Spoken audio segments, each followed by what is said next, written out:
والسلام على سيد الأنبياء والمرسلين أما بعد فأعوذ بالله من الشيطان الرجيم بسم الله الرحمن الرحيم الصلاة والسلام عليك يا رسول الله وعلى آلك وأصحابك يا حبيب الله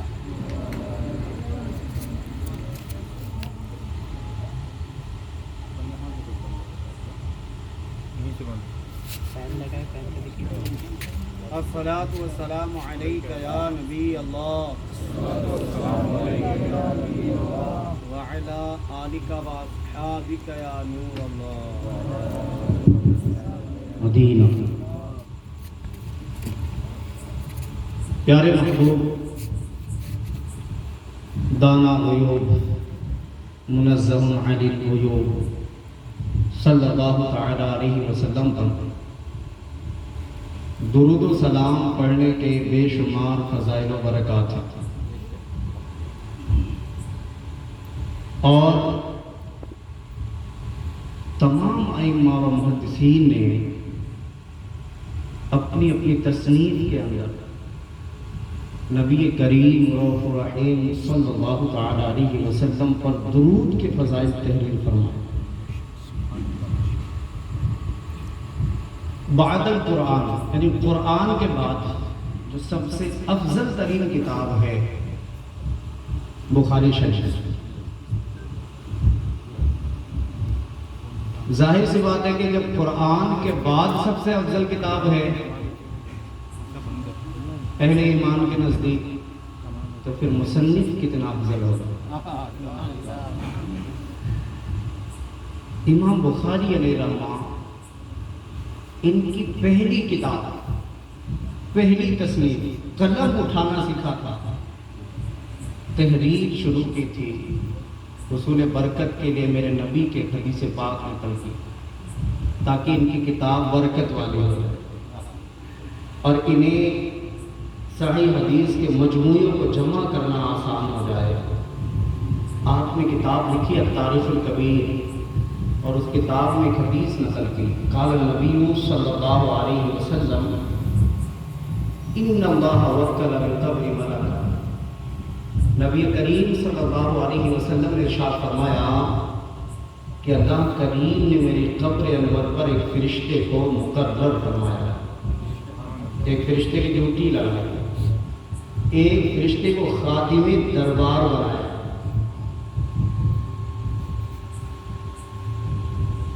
اعطاہ اللہ اسماء الخلائق، اللہ کریم نے اس فرشتے کو تمام مخلوق کے نام سکھا دیے۔ فلم یصلی احد الی یوم القیامہ، تم میں سے کوئی بھی جب بھی قیامت تک مجھ پر درود و سلام پڑھتا ہے الا لقنی باسمی واسم ابی قد صلی علیک، یہ فرشتہ مدینے میں رہ کے سن لیتا ہے اور یہ بھی جان لیتا ہے کہ پڑھنے والے کا نام کیا ہے، پڑھنے والے کے والد کا نام کیا ہے، اور یہ پیغام لے کر حاضر ہوتا ہے آقا آپ کا خدا عاشق جس کا نام یہ ہے، جس کے والد کا نام یہ ہے، یقیناً اس نے آپ پر درود و سلام پڑھا۔ امام بخاری نے حدیث پاک نقل کر کے ہمیں بتا دیا کہ رب کریم نے ہمارے درود و سلام کی مقبولیت کا کتنا اہتمام فرمایا۔ اور غور کیجیے کہ اگر ہم اس گاؤں سے نبی پر درود و سلام پڑھیں، مدینے میں ہمارا نام پکارا جائے، اس سے بڑھ کر ہماری خوش قسمتی کیا ہو سکتی ہے؟ اس سے بڑھ کر ہمارے لیے رعایت کیا ہو سکتی ہے؟ اور اس سے بڑھ کر ہمارے لیے مقبولیت کی سند کیا ہو سکتی ہے کہ ہم یہاں اس محفل پر نبی پر درود و سلام پڑھیں اور ہمارا اور ہمارے والد کا نام اس عالیشان دربار میں پکار دیا جائے۔ سبحان اللہ۔ اور جتنی بار پڑھیں گے اتنی بار پکارا جائے، ایک بار پڑھیں تب بھی پکارا جائے، اور 1000 بار نبی پر درود و سلام پڑھے تو 1000 بار پکارا جائے۔ اور عاشقوں کا اگر یہ پڑھنا مقبول ہو جائے وہ نظر عنایت ہماری طرف اٹھ جائے تو کیسی پیاری کیفیت بن جائے کہ جس طرف اٹھ گئی دم میں دم آ گیا اس نگاہ عنایت پہ نہ ہو سکتا. یہ درود و سلام پڑھنے کی سعادت ہمیں ملی، پیارے محبوب کی امتیوں کو ملی. پھر اے عاشقان درود و سلام، ہمیں چاہیے کہ نبی پر کثرت کے ساتھ درود و سلام پڑھیں، اور جب یاد آ جائے تب پڑھیں، بلکہ نبی پر تو درود و سلام پڑھنے کے الارم لگا لینے چاہیے کہ یہ الارم ہمیں یاد دلائے کہ اب ذرا ٹھہرو، نبی پر درود و سلام کا وقت آ گیا ہے. غور کیجئے کہ اگر آپ کوئی آفر دے دیا جائے کہ بھائی یہ پلین ہے آپ کے لیے اور یہ پلین 4 گھنٹے میں دربار مصطفیٰ میں آپ کو پہنچا دیں گے بغیر کسی کرائے اور بھاڑے کے، آپ 4 گھنٹے میں جا کر حاضری دے کر آ جائیں گے، تو بتاؤ ہم میں سے کوئی بیٹھا رہے گا کہ نہ جائے؟ سارے کام کاج چھوڑ کر چلا جائے گا. تو غور کیجئے، ہم نہیں جا سکتے تو کم از کم ہماری آواز ہی دربار مصطفیٰ میں پہنچ جائے. جان و دل ہوش و خیرت سب تو مدینے پہنچے، تم نہیں چلتے رضا سارا تو سامان ہے. عاشقوں کو وہی رہنا چاہیے، وہی رہنا چاہیے. اس لیے کوئی نہ کوئی وقت ہم مقرر کر لیں نبی پر درود و سلام پڑھنے کا. نیت بنتی ہے، چلیں ابتدا کر لیتے ہیں درود و سلام پڑھیں نبی پر صلی اللہ علیہ وسلم.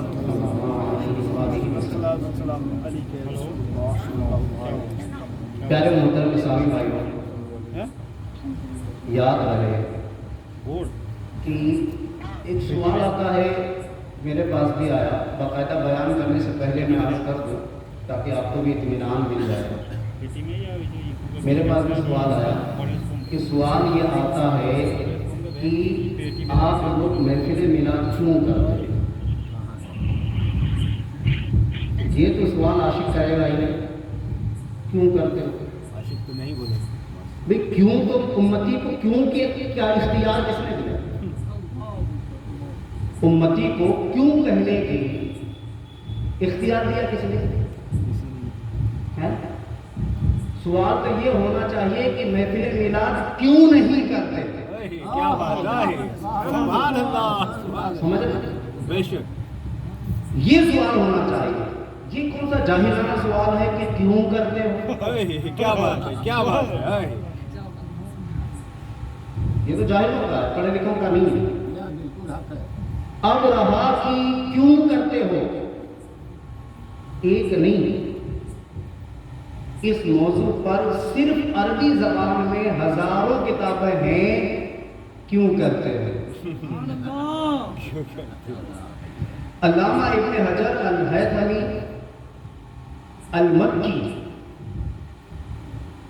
الشافعی لکھتے ہیں النعمت الکبریٰ علی العالم بمولد سید العالم، اور اس میں آپ نے دلائل کے انبار رکھا ہے. دوسری کتاب عظیم لکھی گئی حول الاحتفال المولد، اس میں دلیل دی گئی کہ سب سے پہلے نبی کے میلاد منانے والے کون؟ جواب دیا جو امام مسلم رضی اللہ تعالیٰ عنہ نے کتاب مسلم شریف میں لکھا. حضرت جابر نے سوال کیا تھا پیارے آقا سے، آقا آپ ہر پیر شریف کو روزہ کیوں رکھتے ہو؟ تو میرے آقا نے ارشاد فرمایا میں اس لیے رکھتا ہوں کہ اسی پیر کے دن میری ولادت ہوئی. کس نے لکھا؟ امام مسلم کے مسلم شریف کے. اس طرح کے ایک نہیں سینکڑوں دلائل، لیکن کتاب پڑھنے کے لیے آنکھ تو چاہیے نا. جی جی، آنکھ والا تیری جوبن کا تماشا دیکھے. بڑی پیاری بات آپ نے کہہ دی، دیدہ کور کو کیا آئے نظر کیا دیکھے.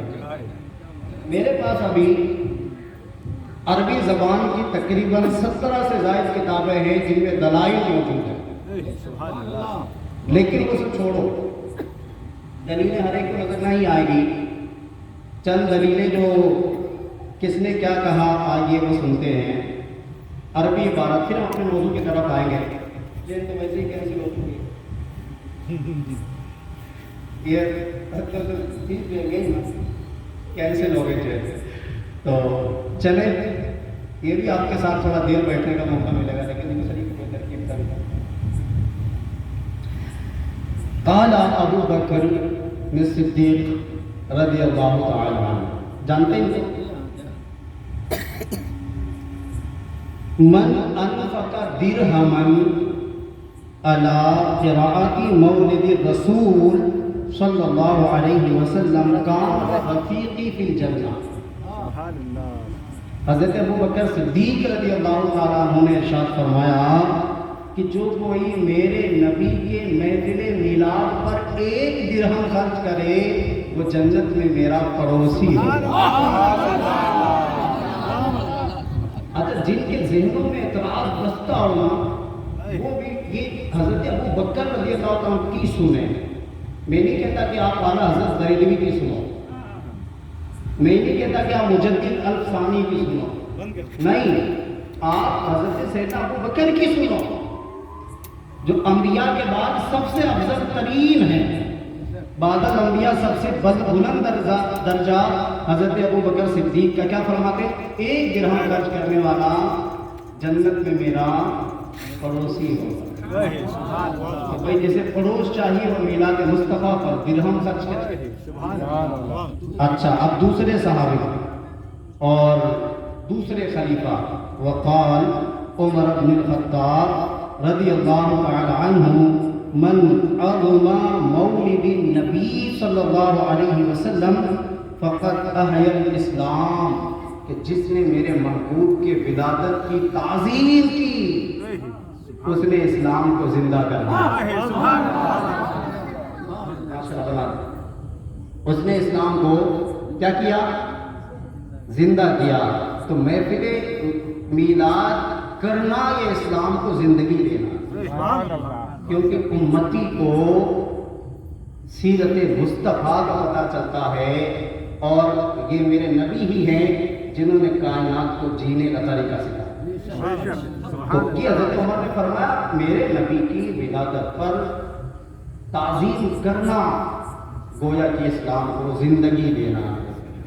اور پھر حضرت عثمان کا فرماتے ہیں وقال عثمان بن عفان رضی اللہ تعالی عنہ من انفق درہما علی قراءت مولد النبی صلی اللہ علیہ وسلم فکأنما شہد غزوۃ بدر و حنین۔ حضرت عثمان غنی فرماتے ہیں کہ جس نے پیارے محبوب صلی اللہ علیہ وسلم کی سیرت مبارکہ سنانے کے لیے محفل میلاد کا انعقاد کیا گویا کہ اس نے بدر و حنین میں شہادت پائی۔ سبحان اللہ، سبحان اللہ۔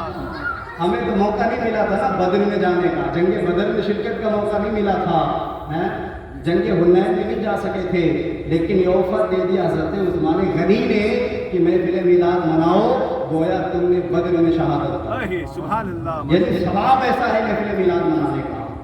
اور وقال علی بن ابی طالب رضی اللہ تعالی عنہ من عظم مولد النبی صلی اللہ علیہ وسلم وکان سببا لقراءته لا يخرج من الدنيا الا بالایمان ويدخل الجنة بغیر حساب۔ حضرت علی فرماتے ہیں کہ نبی کی تعظیم کے لیے جس نے محفل میلاد کا اہتمام کیا اور نبی کی سیرت بیان کی وہ دنیا سے ایمان کی سلامتی لے گیا۔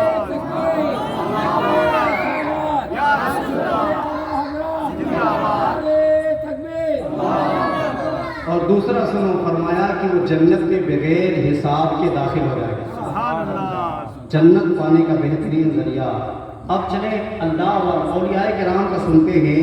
وقال حسن البصری رضی اللہ تعالیٰ عنہ وددت لو کان لی مثل جبل احد درہما، سنیں ذرا، فانفقوا علی قراءۃ مولد النبی صلی اللہ علیہ وسلم۔ یہ کہتے ہیں امام حسن بصری رضی اللہ تعالیٰ عنہ کہ اگر میرے پاس احد پہاڑ جیسا سونا ہو جائے تو میں سب کے سب میرے نبی کے میلاد پہ خرچ کروں۔ کیوں کرتے ہو، کیوں کرتے ہو؟ یہ تو بیوقوفوں والا سوال ہے، یہ کرو کہ کیوں نہیں کرتے، کیوں نہیں کرتے. اسی طرح النعمۃ الکبریٰ علی العالم بالمولد سید العالم، یہ کتاب لے ڈاؤن لوڈ کریں اور جن کو عربی آتی ہو وہ ضرور اسے پڑھیں تو ان کو سمجھ آ جائے، عقل آ جائے. لیکن ہمارے ایک بہت بڑا المیہ یہ ہے کہ صحیح سے اردو بھی نہیں پڑھ پاتا اور اعتراض سیکھ کر کہیں سے آتا ہے اور شروع ہو جاتا ہے. ہاں وہ آ جاتا ہے. بتاؤ یہ دلائل کے انبار علماء نے عربی میں لکھے، آپ کو اعتراض کرنا ہے نا. تو الحمدللہ دعوت اسلامی کے 300 سے زائد جامعات اور مدارس ہیں. جامعات ہیں تقریباً 250 جامعات. 8 سال کے لیے آ جاؤ، اعتراض مت کرو. 8 سال کے لیے آؤ، پڑھائی کرو، قرآن و حدیث سمجھو، عربی ادب پر مہارت حاصل کرو، پھر سیاق کلام عرب کو سمجھ کر پھر اعتراض کرنے کا موقع ہی نہیں ہوگا، کیونکہ آپ بدل جاؤ گے، آپ کو سمجھ آ جائے گی، عقل آ جائے گی اور آپ کو طریقہ مل جائے گا، سمجھ مل جائے گی. تب یہ نہیں کہو گے میلاد کیوں کرتے ہو، تب کہو گے میلاد کیوں نہیں کرتے. اور دوسرا طریقہ آپ کو سمجھا کر جاتا ہوں، جو روک کے وہ دلیل پیش کرے. ہمیں دلیل کی عادت نہیں ہے. پہلے سنت پر اگر کوئی اعتراض کرتا ہے تو وہ دلیل پیش کرے. خالی کہہ دینے سے نہیں ہوگا. ہم پر الزام لگا آپ نے 50,000 روپے میری چوری کر لی ہے تو دلیل پیش کرو گا کس پلیٹ فارم سے چوری کی ہے.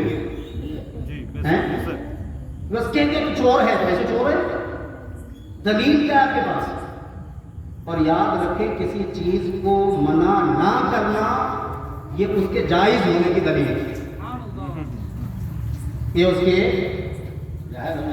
جائز ہونے کی دلیل ہے. اب دوسرا ایک مفہوم سمجھے کہ ایک ہوتا عقائد. جیسے حدیث پڑھتے ہیں نا کلو بدعۃ ضلالہ، یعنی ہر بدعت کیا ہے، گمراہی ہے. یہ حدیث حدیث سمجھے تو نہیں بدعت حسنہ، اور یہ تو الگ بحث ہو گئی. میں تو سمجھانا چاہوں وہ آئے کلو بدعۃ ضلالہ سے مراد عقیدہ ہے. اور یہ جو ہے نا کلو بدعۃ ضلالہ یہ صرف میرے نبی کے بعد نہیں، کیونکہ حضرت آدم کا جو عقیدہ تھا وہی حضرت عیسیٰ کا عقیدہ تھا. 1,24,000 کم و بیش جو انبیاء آئے نا، یہ تمام انبیاء کا عقیدہ وہی تھا جو عقیدہ میرے نبی کا ہے. کوئی فرق نہیں تھا، یہ تمام عقائد تھے. تو عقیدے میں کوئی چیز نیا پیدا کرنا، عقیدے میں کوئی نئی چیز پیدا کرنا یہ گمراہی ہے. عقیدے میں کوئی ایسی نئی چیز پیدا کرنا. لیکن عقیدہ جس کو ہوتا ہے، عقیدہ جو دل میں ہوتا ہے، عقیدہ ایمان. عقیدے کو عقیدہ اسی کو کہیں گے جو قرآن و حدیث سے ثابت ہے. اب اس میں اپنی مرضی سے کچھ چپکا دینا یہ گمراہی ہے. یہ کیا ہے؟ یہ گمراہی ہے. تو اب جو چیز ناجائز ہے اسے شرک بتا دینا یہ گمراہی ہے. اعتراض ہم پر نہیں، ان پر غور کریں کہ میں عقیدے میں کیا چیز چپکانے جا رہا ہوں. تو کل بدعۃ ضلالہ سے مراد عقیدہ ہے. اور آدم علیہ السلام سے لے کر اب تک جتنے انبیاء مرے کسی نے بھی عقیدے میں کوئی نئی چیز پیدا نہ ہو. اور یہ ممانعت عقیدے میں ہے. ایک ہوتا ہے اصل اور ایک ہوتا ہے فرع. اصولیت میں کوئی اضافہ جائز نہیں اور فروعیت میں تو ہر اضافہ جائز ہے. میرے نبی نے خود فرمایا من سن سنۃ حسنہ فلہ اجر، یعنی کہ جس نے میری امت میں ایسا نیا طریقہ نکالا کہ جس پر عمل کرنے سے مسلمانوں کا فائدہ ہو، دین کا فائدہ ہو، اس کے لیے اس پر بھی عمل کرنے والوں پر بھی جو بھی جتنا عمل کرے گا ان تمام عاملین کے برابر ثواب ملے گا. ورنہ ہر بدعت اگر گمراہی ہوتی تو مسجد تو ایسی کسی صحابی نے نہیں بنی. اچھا بخاری شریف کی صحابی نے لکھا، جو کہتے ہیں بخاری میں دکھاؤ، مسلم میں دکھاؤ، تو کیا بخاری اور مسلم میں نئی ایجادات نہیں؟ بخاری کے مصر کے صحابی نے کتاب لکھی تھی جو دلیل نہیں. مسلم کے مثل کس صحابی نے کتاب لکھی تھی جو دلیل ملتی. پھر یہ تمام اصول جو بیان ہوئے فقہی اصول، پھر یہ جو مدرسے کھولے جاتے ہیں، بنائے جاتے ہیں، مدرسے بنائے جاتے ہیں، مدرس منچ لگا کر بٹھایا جاتا ہے اس کو، پھر یہ مدرس کے ہاتھ میں چھڑی بھی ہوتی ہے وغیرہ وغیرہ. یہ کس صحابی نے ایسی درسگاہ بنائی؟ تو اگر ہر بدعت گمراہی تو پھر وہ کہنے والے کے لیے ہی پہلے اسی پر ثابت ہو جائے گا کہ گمراہ تو ہی ہے، گمراہ تو ہی ہے. اب اگر آپ دیکھیں بدعت کرنے والوں کو قرآن کی آیت پڑھنی چاہیے بدیع السماوات والارض، تو اگر آپ کے کہنے کے مطابق معاذ اللہ یہی ثابت آتا تو بدیع کے معنی ہوتا ہے بدعت کو ایجاد کرنے والا. سمجھ لیں؟ بدعت کے معنی کیا؟ کوئی چیز جو پہلے نہیں تھی اسے وجود میں لانا. تو کیا زمین پہلے تھی؟ کیا آسمان پہلے تھا؟ کیا چاند و سورج پہلے تھے؟ یہ سب نہیں تھے، میرے رب نے تخلیق فرمائی. اس لیے قرآن میں رب کو فرمایا بدیع السماوات والارض. دلائل تو سینکڑوں اور ہزاروں میں، لیکن وہی بات پر آ جائے گی نا، آنکھ والا تیری جو بن کا تماشا دیکھے دل گئے گور کو کیا آئے نظر کیا دیکھے. سنجیدگی کے ساتھ میرا بیان سنیں.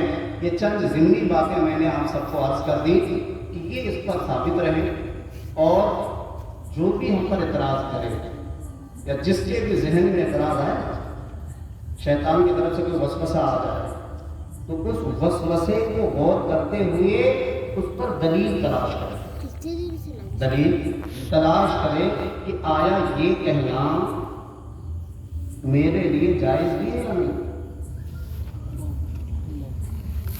یاد رکھیں حرام تو دور کی بات ہے، شرک تو دور کی بات ہے، مکروہ تحریمی تو بڑی دور کی بات ہے.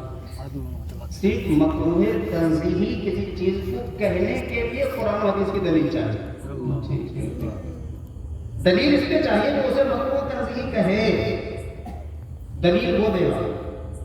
جو عمل کر رہا اس کو دلیل کی عادت نہیں ہے، جو اسے کہے مکروہ تنزیہی ہے، یہ اسلام کے نظریے سے غلط ہے تو وہ دلیل دے گا. اور دلیل ایسی کسی نے ادھر سے اٹھا کر ادھر فٹ کر دیا، باقاعدہ اسے بتانا پڑے گا کہ نبی کریم نے فلاں مجلس میں یہ فرمایا ہے کہ مائک میں بولنا حرام ہے. ایک مثال بتا، یعنی کہ کسی چیز کو یہ نبی نے فرمایا ہے کہ شامیانے کے نیچے بیٹھنا شرک ہے، لیکن اس کو دلیل دینی پڑے گی، کہاں ہے، کس کتاب میں ہے. اور اگر دلیل نہیں ہے، دلیل موجود نہیں ہے تو اس کے جائز ہونے کی یہی دلیل ہے. دوسری مثال آپ کو سمجھا دوں کہ دیکھیں انٹری کا کوئی بورڈ دنیا میں نہیں لگایا. انٹری کا بورڈ دیکھ سکتا ہے؟ Entry entry entry entry entry. مجھے لگتا ہے کہ پوری دنیا کا پیسہ اسی بورڈ بنوانے میں خرچ ہو رہا ہے. سمجھ؟ نو انٹری کا بورڈ لگایا جاتا ہے، نو انٹری کا بورڈ لگایا جاتا ہے. اسی مثال سے سمجھیں، قرآن میں اگر جائز جائز جائز کا قول کیا جاتا ہے، کیلا کھانا جائز، سیب کھانا جائز، گیہوں کا آٹا پیسنا جائز، روٹی پکانا جائز، چولہا لانا، گیس چولہے پہ کھانا بنانا جائز، اس طرح ایک ایک جملے پر ایک ایک فعل پر جائز کا فتویٰ دینا ہوتا قرآن کو تو 30 پارے نہیں ہوتے. سبحان اللہ، سبحان اللہ، سبحان اللہ، کیا بات ہے. وہ 30 پارے نہ ہوتے. اس لیے قرآن جس پر خاموش، حدیث جس پر خاموش، کوئی حکم نہیں لگایا، وہ ہر کام جائز ہے.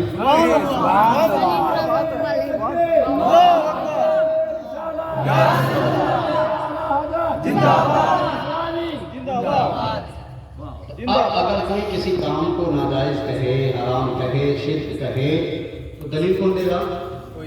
سبحان اللہ، کیا بات ہے. دلیل کون دے گا؟ دلیل وہی دے گا جو ایسی بات کرے. 9 بجے 12:30 بھونیشور سے کیسے جائیں گے؟ چلو ٹھیک ہے، عاشق میدان سے ماشاء اللہ عاشق کے ساتھ جائیں گے چھوٹے بھونیشور۔ درود پاک پڑھیں۔ اب مزید دلیلوں کی طرف ہم بڑھتے ہیں، مزید دلیلوں کی طرف۔ امام بخاری، امام مسلم، امام ترمذی، ابن ماجہ، ابن حبان، نسائی اور دیگر ائمہ محدثین نے باقاعدہ اپنی تصنیفات میں اس حدیث پاک کو نقل کیے۔ جاء رجل من قریش الی النبی صلی اللہ علیہ وسلم لیوناقشہ شروط صلح، یعنی نبی کریم صلی اللہ علیہ وسلم حدیبیہ کے اس عظیم موقع پر ہیں اور کفار مکہ انہوں نے عروہ بن مسعود رضی اللہ تعالیٰ عنہ کو بھیجا کہ جا کر دیکھ کر آؤ کہ صحابہ کی کیفیت کیا ہے، کیسے زندگی گزار رہے ہیں، ان کا انداز زندگی، طرز عمل کیسا ہے۔ جب یہ پہنچے نا اور جو سنوں کے شرائط طے پائے اس پر مباحثہ کریں، اپنی بات منوائیں، یہ دو مقصد لے کر آئے۔ جب یہ آئے نا نبی کریم صلی اللہ علیہ وسلم کی خدمت میں حاضری ہوئی تو ان کی آنکھیں پٹی کی پٹی رہ گئیں، کیفیت دیکھی اور دیکھ کر واپس لوٹ گیا۔ معاشرہ قریش کے لیے اعلان کر رہے ہیں کہ اے قریش کے سرداروں میرے پاس آ جاؤ۔ جب تمام قریش کے سردار آپ کے پاس آئے تو آپ نے کہا انا وفدت الی الملوک الی القیصر و کسریٰ والنجاشی، کہتے ہیں کہ میں نے وفد کی صورت میں بڑے بڑے دربار دیکھے، قیصر کا بھی دربار دیکھا، کسریٰ کا بھی دربار دیکھا، نجاشی کا دربار دیکھا۔ خدا کی قسم جیسی تعظیم محمد صلی اللہ علیہ وسلم کے صحابہ کرتے ہیں ایسی تعظیم کائنات میں کہیں نہ ہو۔ اور پھر وہ تعظیم کیا ہے؟ تعظیم ذرا دیکھو، امام بخاری نے روایت کیا ان تدخم نخامتا، یعنی کہ جب نبی کریم صلی اللہ علیہ وسلم تھوکتے ہیں لعاب دہن ڈالتے ہیں، جب تھوک رہے ہیں تو وہ تھوک مبارک، وہ لعاب دہن زمین پر تشریف نہ لے جاتا حتیٰ صحابہ میں سے کوئی آگے بڑھتے اور اسے اپنے دست مبارک میں لے کر اسے اپنے چہرے پہ مر لیتے، اور پھر کہتے ہیں وَإِن تَوَضَّعَ وُضُوءً، اور جب یہ محبوب وضو فرماتے ہیں تو جو آپ کے مقدس چہرے مبارکہ کا بوسہ لے کر پانی نیچے آنا چاہتا ہے، اس پانی کے حصول میں صحابہ ایسے دوڑ پڑتے ہیں کہ لگتا ہے کہ دوسرے پر قتال کر بیٹھیں گے، یعنی ایک دوسرے کو قتل کر ڈالیں گے، پانی مجھے مل جائے، ایک قطرہ بھی زمین پر نہیں جاتا، بطور تبرک اپنے چہروں کے مل لیتے۔ سبحان اللہ۔ یہ تو کوئی حدیث قرآن میں نہیں ہے، یہ تو اور پھر جب میرے آقا صلی اللہ علیہ وسلم گفتگو فرماتے ہیں تو ایسے بیٹھتے ہیں نا جیسے سر پہ پرندے ہو، اور تعظیم کی وجہ سے چہرے پر نظر اٹھا کر نہیں لیں، اور جب کوئی کام سپرد کرتے ہیں تو میرے آقا صلی اللہ علیہ وسلم کا دیا ہوا کام صحابہ کہتے ہیں کہ پہلے اللہ اس کے رسول کا کام کر لو اور جب وقت بچے گا تو اپنا کر لیں، کہ رپورٹ لے کر کے وہاں پہنچے۔ اے میرے محترم پیارے ساتھی بھائیو، غور کیجیے کہ نبی کا تھوک اپنے چہرے پہ ملنا اور وضو مبارک کا پانی اپنے بدن پر بطور تبرک بھر لینا قرآن کی کس آیت میں لکھا؟ کیا بات ہے۔ حدیث قدسی کی کس روایت میں موجود ہے؟ میرے رب نے کس کے ذریعے حکم جاری کیا تھا صحابہ ایسا فعل انجام دو، اور پھر جب انہوں نے کام کیا میرے نبی نے اس پر کوئی ممانعت نہ فرمائی، آپ نے روک نہ لگائی، باقاعدہ اجازت دے دی، اور ایک بار بھی بار بار ایسا ہوا کرتا تھا، بار بار یہ کیفیت ہوتی تھی پوری دنیا میں اگر کوئی طواف کا مقام ہے تو ایک ہے، لیکن میرے نبی جب آپ کا حلق کرواتے تو ان بالوں کے ایک ایک ٹکڑے یا ایک ایک حصے کو پانے کے لیے صحابہ میرے نبی کا طواف کیا کرتے تھے، چاروں طرف گھوما کرتے حضور، یہ نبی کریم صلی اللہ علیہ وسلم یہ اس طرح دوڑا کرتے تھے، دوڑا اور گھوما کرتے تھے کہ وہ موئے مبارک مل جائے۔ آخر نبی کا طواف کرنے کا حکم قرآن کی کس آیت میں؟ پتہ یہ چلا کہ عاشقوں سے پوچھا نہیں جائے گا یہ کیوں کرتے ہو، کیونکہ انداز عشق یہ بتاتا ہے